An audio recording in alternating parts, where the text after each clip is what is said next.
चाहे यहां चाहे वहां जाओ जहां, लेकिन इसको ध्यान रखना। जानना चाहते हैं? हमारे बिजनेस में डायमंड बनने के लिए 3 चीजें बताई जाती हैं 100% सक्सेस के लिए। बताओ कौन कौन सी हैं? 90% एक्साइटमेंट और 8% टेक्निक और 2% फाइन ट्यूनिंग। यस या नो? और सबसे ज्यादा रखा है वो किस चीज को रखा है? किसको रखा है? एक्साइटमेंट को रखा है। कितने लोग अपने आप को युवा मानते हैं? युवा, जवान मानते हैं? तो वो दिखने भी चाहिए भाई। असली में सही मायने में एक्साइटमेंट का मतलब क्या? काम तो कर रहे रहते हैं, लेकिन काम कर रहे हैं रो रो के कर रहे हैं। मैं अगर आज इस कंपनी में आया, यहीं आपके बीच में, यहीं से मैं काम करने की शुरुआत करी। यहीं अवध बैंक्वेट हॉल में मैंने प्लान देखा था। इसी सूर सदन के चक्कर काट काट करके हमने काम किया। इसी आगरा में न जाने कितनी बार जेब खाली रह करके यहां से भगवान टॉकीज तक पैदल, भगवान टॉकीज से बाटर बक्स तक पैदल, बाटर बक्स से फिर रामबाग तक पैदल, और रामबाग से टेढ़ी बगिया तक भी पैदल गया। ये भी इतिहास है। और मैं यहां कैसे आ गया? एक समय था जब हम लोग सादाबाद से आते थे, रेला भर भर के आता था। और आज जब डायमंड बनने की, double diamond, triple diamond, beans, mercury, crown, ambassador और उसके आगे के लेवल की बात आई, तो मेरा ही नंबर क्यों आया? जानना चाह रहे हैं? दिल से बता रहा हूं यहां से। और एक बात ध्यान रखना जिंदगी में हमेशा, बोलते हैं महागुरु जी लोग, काम होता है साला जोश की वजह से होता है। अपने काम के प्रति जोश होना चाहिए। जोश का मतलब सिर्फ चिल्लाना नहीं। बहुत सारे लोग बड़े अच्छे एक्टर होते हैं और उन्हें मालूम है कहां एक्टिंग करनी है, और वो एक्टिंग करके चले जाते हैं अपलाइन को इंप्रेस करने के लिए। हो हा हु हा। एक्साइटमेंट का मतलब सिर्फ तेज ताली बजाना नहीं।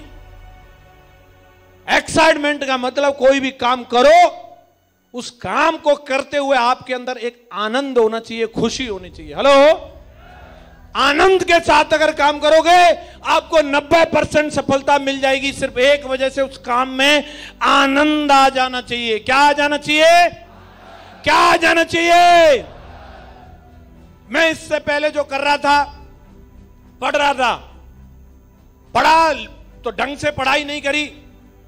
मम्मी पापा ने बोल दिया ढंग से पढ़ोगे नहीं तो नौकरी लगेगी नहीं, तो फिर और काम धंधे करने पड़ेंगे। और मुझे पढ़ाई में नहीं आया। क्या नहीं आया? तो उन्होंने लगा दिया फिर मुझे खेती में। बोला इसमें आ जा। जब पढ़ेंगे नहीं तो क्या करेंगे? तो कोई बहुत बड़े बिजनेसमैन, टाटा बिरला की औलाद तो थे नहीं जो कोई जाकर के कोई फैक्ट्री पकड़ लेते, अपनी चला रहे होते, कोई कारखाना हाथ में धराती और फावड़ा नवाओ भैंस। हेलो, और वो करते हुए भी नहीं आया मुझे। क्या कईयों को आ रहा हो, वो लग रहे होंगे, मैं किसी के ऊपर टिप्पणी नहीं कर रहा, लेकिन मुझे भैंस नवाने में, मुझे खेत में काम करने में नहीं आया। तो मैंने बोल दिया इसमें नहीं आ रहा। क्या? जिन जिन को जुबान दिया बोलो, नहीं तो भगवान शक्ति छीन लेगा तुम्हारी। ध्यान रखना। क्या नहीं आया? क्या नहीं आया? पिताजी बोले ठीक है दुकान खोल ले।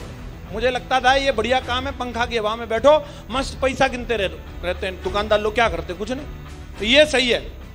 लेकिन बाद में पता चला कि दुकान का मतलब ये सीधी, मुझे बाजार के अंदर जाकर के दुकान नहीं खुलवाने वाले थे। गांव में दुकान खुलवाई 15-20 हजार रुपए लगा के।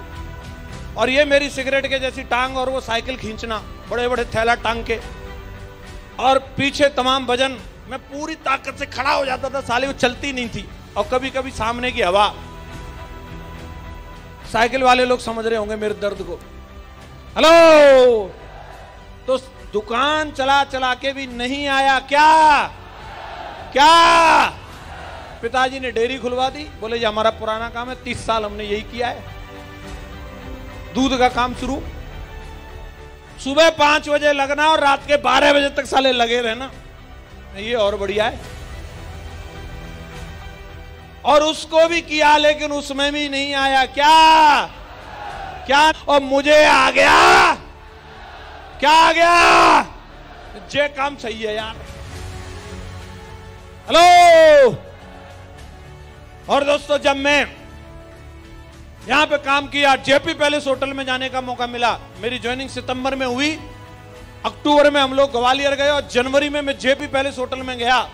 जो आगरा का सबसे बड़ा होटल, और जन्म कर्म में पहली बार गए। हेलो, होटल देख के आ गया, डांस देख के आ गया, वहां का खाना खा के आ गया। अरे बोल तो दो। फिर गया मैं दिशा ट्रेनिंग में जून के महीने में नागपुर, मेरे नाम से कमरा बुक। हेलो, और वो बेड और वो रूम और वहां का fun and food park place देख करके मुझे आ गया, क्या आ गया? शुरू के 1 साल काम करने के बाद मुझे समझ में आ गया, चाहे कुछ भी हो जाए, मुझे मेरे आनंद की जगह मिल गई है और मुझे काम यही करना है। मुश्किलें आई, लोगों को लगता होगा वो मुश्किलें हैं, चेक बना ना बना, किसी ने हां बोला, किसी ने ना बोला, किसी ने ऐसे से वीर बहादुर मिले स्टाम्प पे लिख के दे दिया। तमाम तरह के वाक्य होते रहे, कभी जेब खाली थी, कभी भरी थी, लेकिन मुझे अपने काम में आनंद आ रहा था, मुझे लिस्ट बनाने में आनंद आ रहा था, मुझे प्लान दिखाने में आनंद आ रहा था, मुझे फॉलोअप करने में भी आनंद आ रहा था। आज तक सेफ शॉप को करने के लिए मेरी काउंसलिंग करने की जरूरत नहीं पड़ी दोस्तों कि ये क्यों करना है। आज तक मेरे घर वालों को सेफ शॉप की खातिर मुझे जगाने की जरूरत नहीं पड़ी, बेटा उठ जा, तुझे मीटिंग में जाना है, आज तक। और आप अपने जीवन में सफल और कामयाब होना चाहते हैं तो मैं एक ही चीज बता रहा हूं, या तो जो करते हो उसमें आनंद लेना शुरू कर दो, और नहीं तो जिसमें आनंद आता है वो काम ढूंढ लो। हेलो, और कई लोगों का क्या है कि जो करते हैं उसमें आनंद आ नहीं रहा, और जिसमें आनंद आता है वो मिला नहीं, और हाथ पे हाथ रखे बैठे रहते हैं। जरूरी नहीं है कि हर आदमी सचिन के जैसा कैरियर मिले कि कुछ दिन काम किया और अरबपति बन गए। जरूरी नहीं है कि हर आदमी को बच्चन साहब के जैसा कैरियर मिले। जरूरी नहीं है हर आदमी महेंद्र सिंह धोनी बन जाएगा। जरूरी नहीं है कि हर आदमी नरेंद्र मोदी बन जाएगा। लेकिन एक बात जरूरी है कि हर काम में ऊंचाइयां हासिल की जा सकती है, बशर्ते उस काम के प्रति आपका डेडिकेशन और आपको उस काम में करने में आनंद आना चाहिए।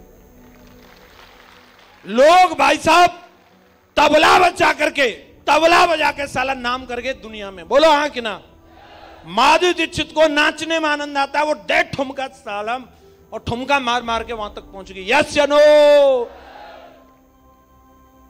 और कई लोग अब तक बहुत सारी चीजों को तलाश कर रहे थे और यहां आने के बावजूद यहां मौका मिला, फिर कुछ और तलाश करेंगे, और उनकी जिंदगी आधी से भी ज्यादा निकल चुकी है और अभी भी वो जगह मिली नहीं है कि कहां उनको आनंद आने वाला है। तो इसका मतलब तुम निकम्मे भी हो सकते हो, क्योंकि भगवान ज्यादा मौके नहीं देता। मुझे चॉइसेस नहीं, पढ़ ले लिख ले, नहीं पढ़े, चलो खेती कर लो, बोले नहीं करेंगे, दुकान चला लो, नहीं चलाई, उसके बाद में डेयरी चला लो, नहीं, अब साला तेरे लिए फैक्ट्री खोलना है क्या मौके की। आखिरी मौका था सेफ शॉप, और मेरी समझ में आ गया था इसमें तुझे आनंद लेना ही है। हेलो हेलो, और मैंने इस काम को आनंद ले ले करके किया और आज भी कर रहा हूं। मुझे सेफ शॉप को करने में इतना आनंद आता है, मैं हिंदुस्तान के किसी भी कोने में जाने के लिए तैयार हूं, किसी भी व्यक्ति से मिलने के लिए तैयार हूं। मैं अगर 3 दिन फ्री रह जाऊं तो बीमार हो सकता हूं, 30 के 30 दिन बिजी रह करके कभी बीमार नहीं हो सकता। यही वजह है कि पिछले 17 साल से आज तक मेरे बीमार होने की वजह से कोई मीटिंग कैंसिल नहीं। ये मेरी बीमारी को भी मालूम है कि मीटिंग वाले दिन नहीं आना। हेलो, आप में से कितने लोग हैं जो आज के बाद सेफ शॉप को बड़े आनंद के साथ करने वाले? प्लान दिखाओगे आनंद से, फॉलोअप करोगे आनंद से, FIM करोगे आनंद से, मीटिंग में आओगे आनंद से। आपके चेहरे पे मुस्कुराहट रहनी चाहिए भाई साहब। आनंद है तो आनंद दिखना भी चाहिए, बोलो हाँ कि ना। एक ही ये महामंत्र है, अब जो होगा वो आनंद से ही होगा। आप अपने काम को छोटा काम मत मानिए दोस्तों। यही बिजनेस, यही काम करके आज मेरी वो औकात, वो हैसियत बन गई।